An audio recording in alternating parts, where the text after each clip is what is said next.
Mr. President, colleagues, today, humanity has once again come to a historical crossroads. We are facing a changing and turbulent world.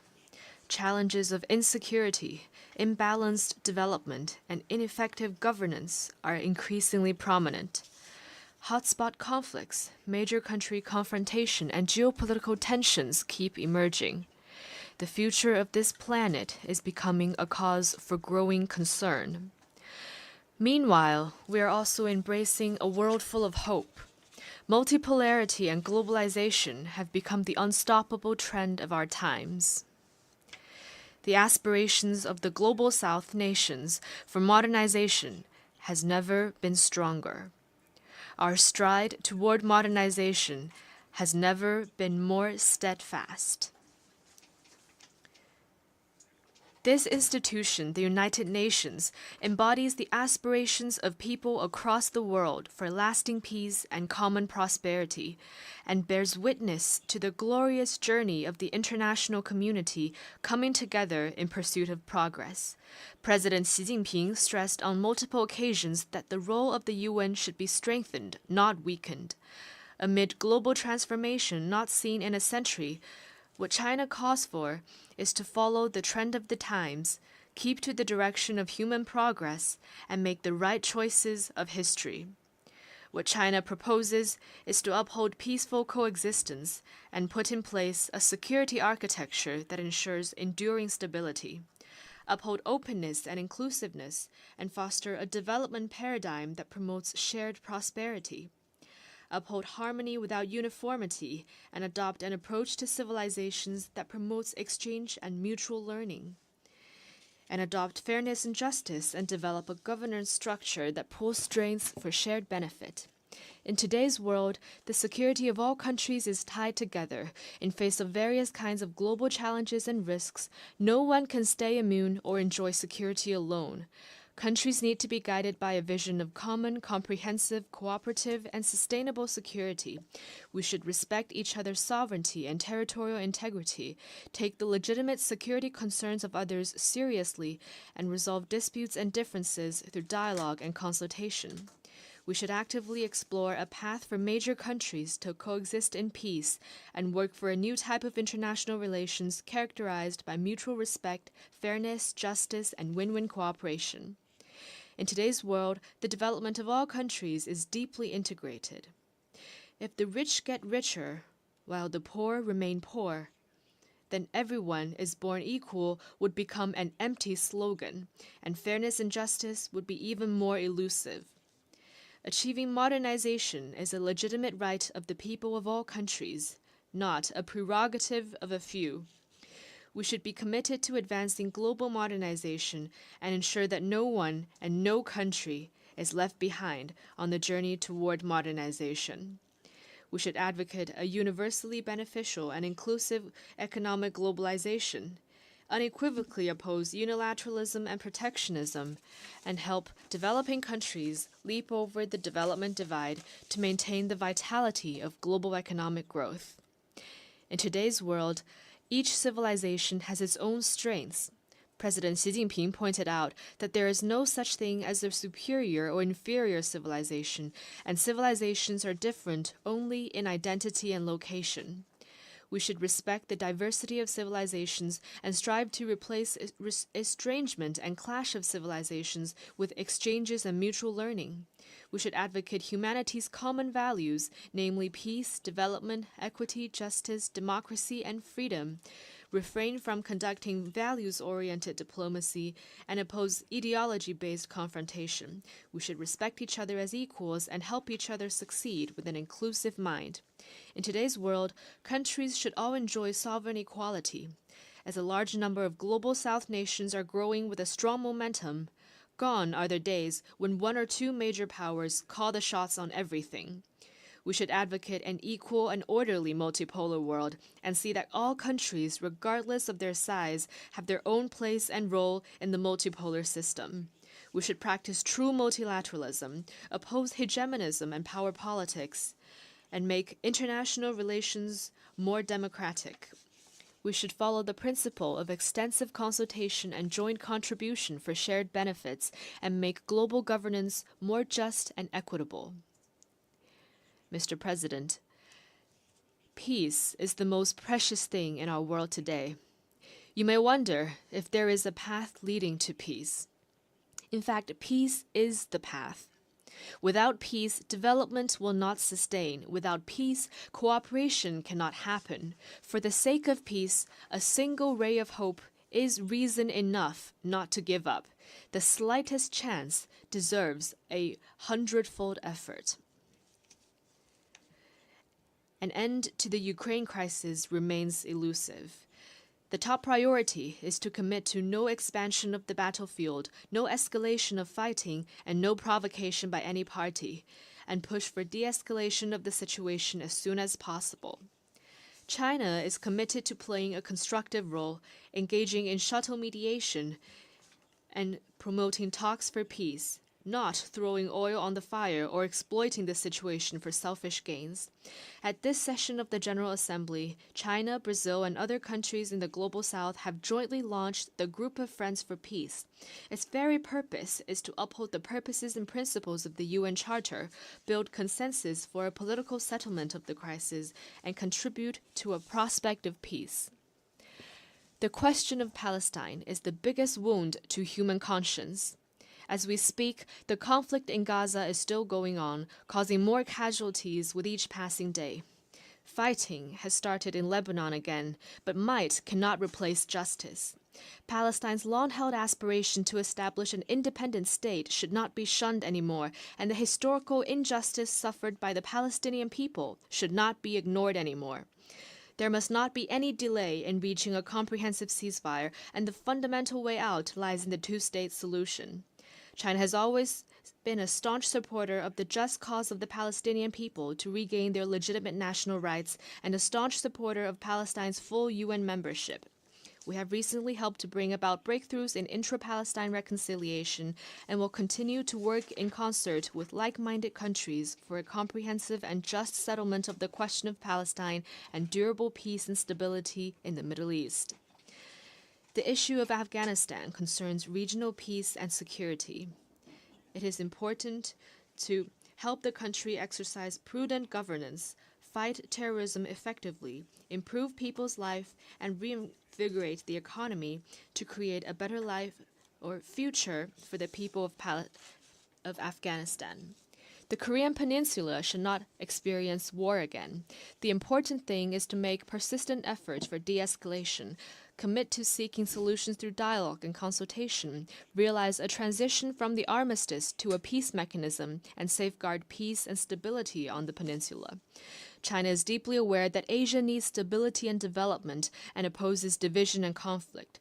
As an important origin of human civilization and a key engine of global growth, Asia has the wisdom and capability to stabilize the situations through regional cooperation and handle differences properly through dialogue and consultation.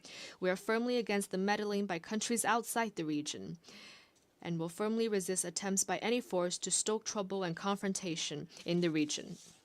Mr. President, as the world faces increasingly serious challenges, China has never opted to be an indifferent spectator. Instead, we've been playing a bigger part in global governance than ever before.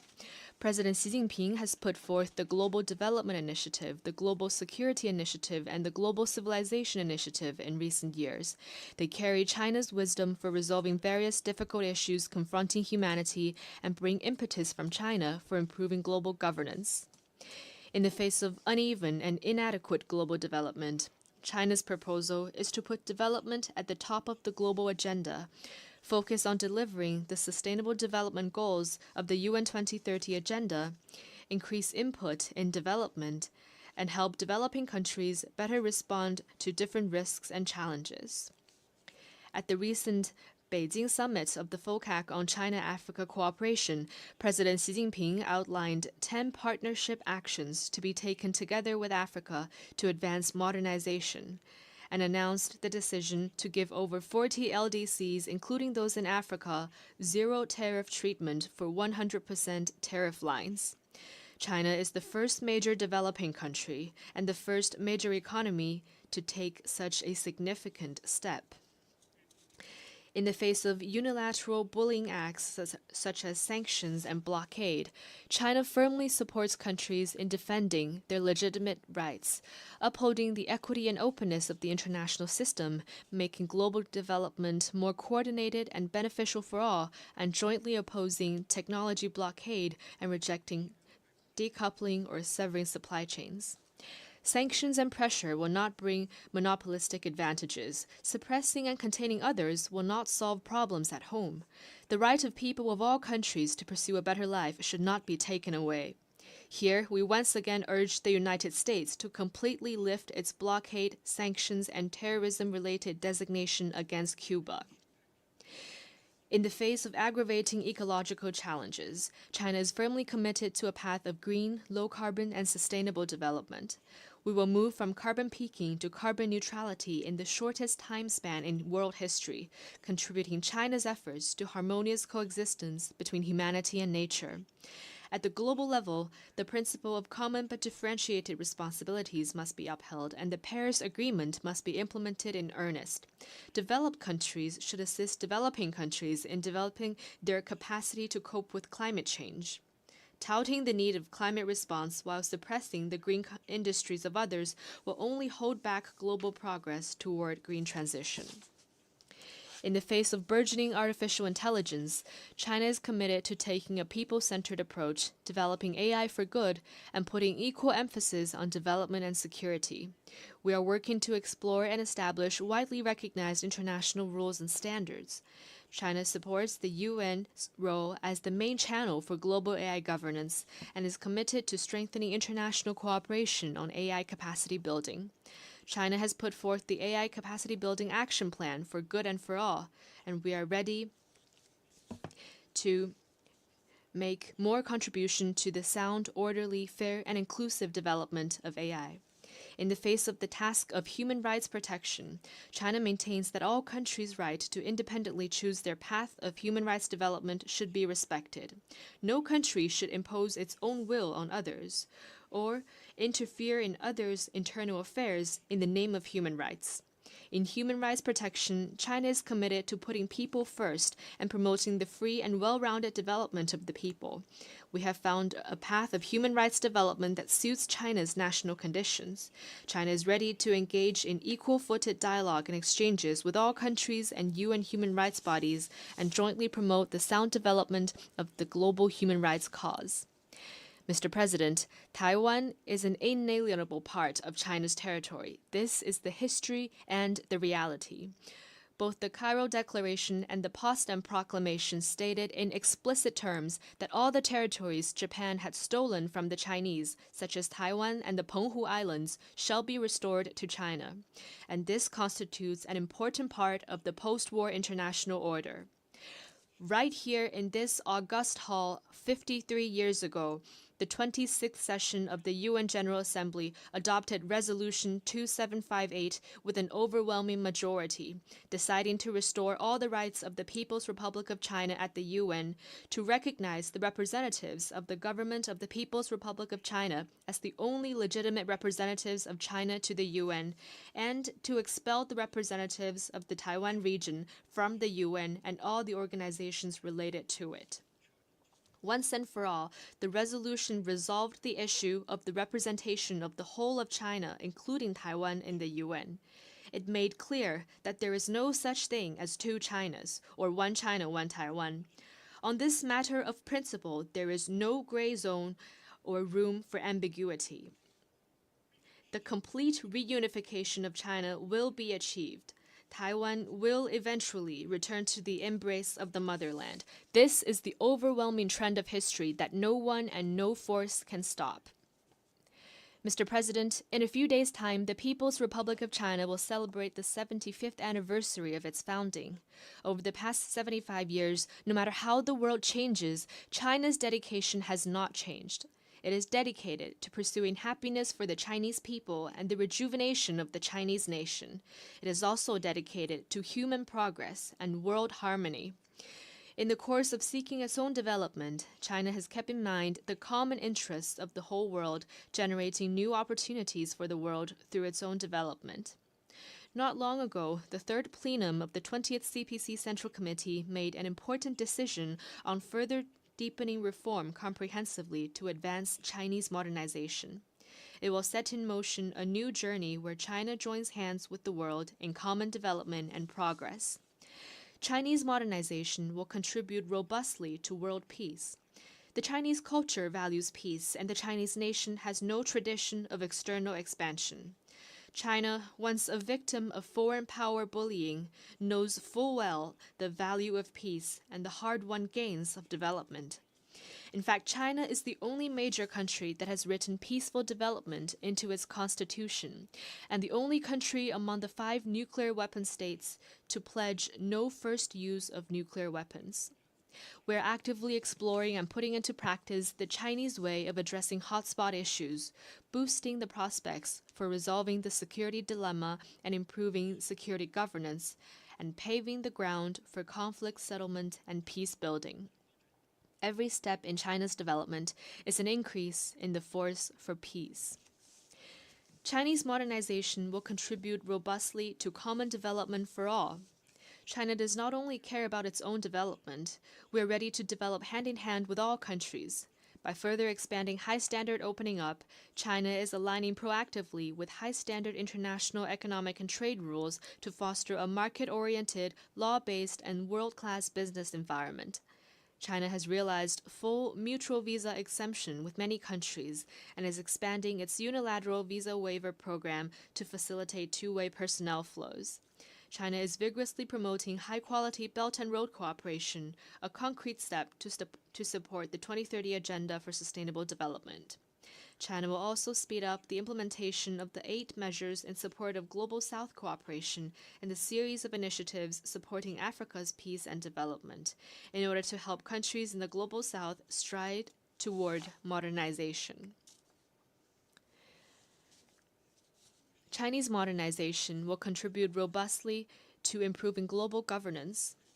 China has been an abiding supporter of the UN's continued reform and development to bring about a modernized UN 2.0.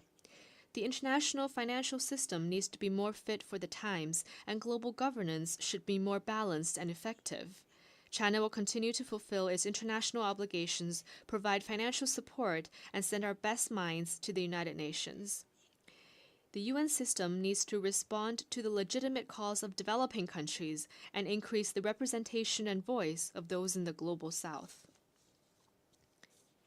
Chinese modernization will contribute robustly to the advancement of human civilization. Chinese modernization is rooted in China, but has also drawn on the achievements of other civilizations. It has created a new form of human advancement and provided a new choice to other countries in exploring modernization paths. China advocates that different civilizations respect and learn from each other to jointly advance the cause of human civilization. China has proposed the setting up of an international day for dialogue among civilizations. We call for more people-to-people exchanges and cooperation across the world to promote understanding and amity among people around the world. Mr. President, next year will mark the 80th anniversary of the victory of the World Anti-Fascist War and the founding of this very organization. China stands ready to work with all countries to renew the founding purposes and mission of the UN, reaffirm our steadfast commitment to the UN Charter, advocate and practice true multilateralism, build a community with a shared future for mankind, and jointly usher in a better world. Thank you.